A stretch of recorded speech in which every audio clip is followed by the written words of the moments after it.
Okay, so today what we're looking at is probably the dirtiest computer I think I've ever seen. I mean, this thing is just dirty. This one here is going to be looking inside of it, and can we bring it back to life? Can we revive it? So we'll be taking a look on the inside of it. Okay, so here's what we're looking at. This guy is going to be definitely the dirt. Look at this thing. Can you see the dirt on top of it? Look at that. That is just crazy. We could write things on it like, hi. Look at how dirty my finger is from this. Okay, so every once in a while, yeah, your computer gets dirty. I get it. You may take it out in the field, whatever the case is, but in this case, it was not in the field. If anything, it was probably in the garage. I gotta wash my hands now. It's really kind of gross. Before I even turn this on, I'm gonna open the side of it here, this side, and see what's in the inside of it. So let's take a quick look at the inside of it, and we'll see really how gross this thing is. Okay, so this definitely was not the best day to wear white. I knew I was doing this today, but I thought, well, what the heck. So either way, here, let's take a look at this thing. We're gonna unscrew a couple screws. So here we go. Let's do this.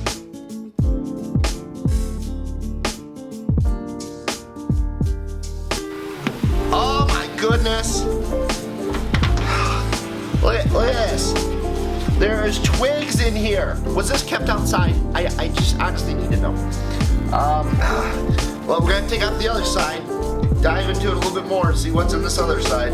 I can't get everything in there the way I need it. We're already missing a screw on the bottom, so we're missing some screws. I'm taking this cord off. Oh my gosh.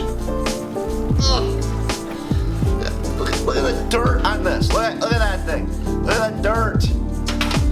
Okay. Oh, I think spiders were living in this. Look at this.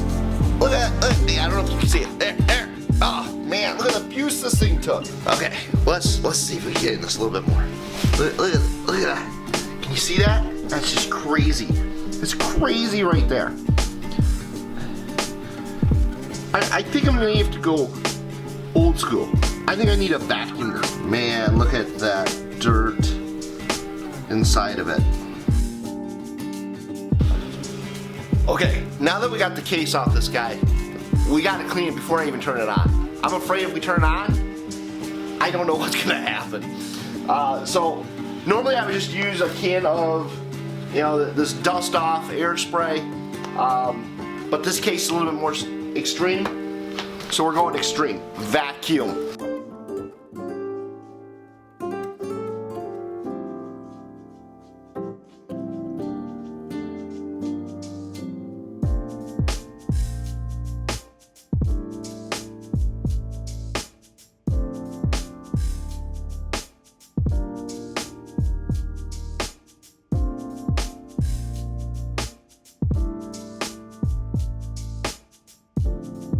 Still cobwebs, more vacuum.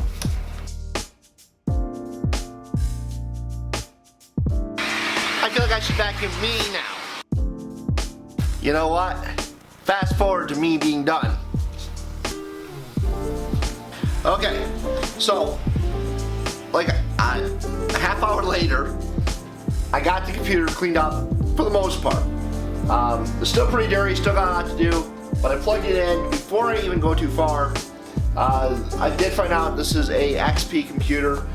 And here's what a lot of people don't understand. Right here from Microsoft's own site talks about XP computers. And it says, what happens if I continue to use Windows XP? If you continue to use Windows XP, now that support has ended, your computer will still work, but might become more vulnerable to security risks and viruses. Internet Explorer 8 is also no longer supported, so if your Windows XP PC is connected to the internet and you use Internet Explorer 8 to surf the web, you might expose your PC to additional threats.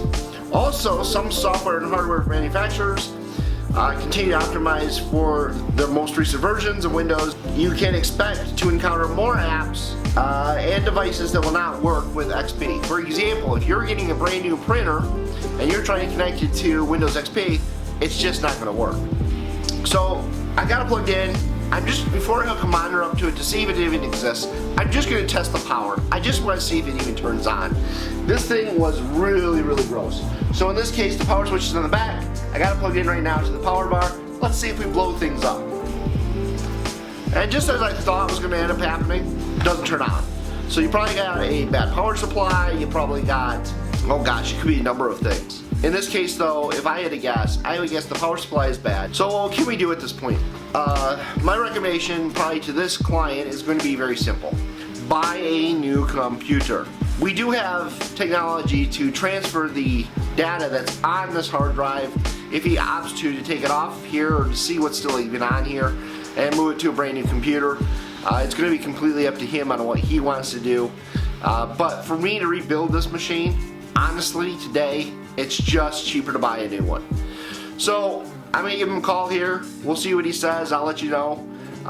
Again, you know, sometimes it's just cheaper to buy a machine. And I know I'm going to get haters about this.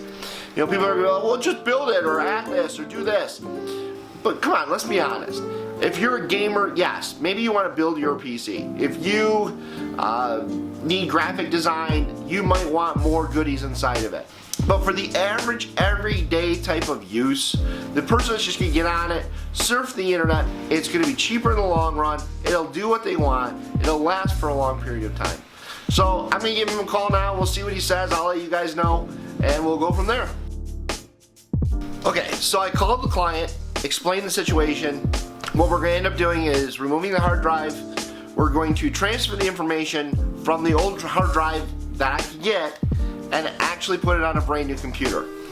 Most people, when I call them and tell them the situation they're dealing with, a new computer is the answer. You know, so we're going to get a laptop instead of getting a repair to this, transfer some information. So that's what we're going to do with it. So again, talking to the client, explaining to him the situation, they opted to just go with a brand new machine, which in my opinion, again, because it's for a senior citizen, you know, it's a wiser choice. It's a safer choice. The new computer will have 500 gigabyte hard drive on it. They won't have issues with space. We're running Windows 10. It'll last them a long time. You'll be able to handle any of the new updates that come through with Windows 10, because Windows 10 is kind of like an evolving system, constantly changing, constantly growing.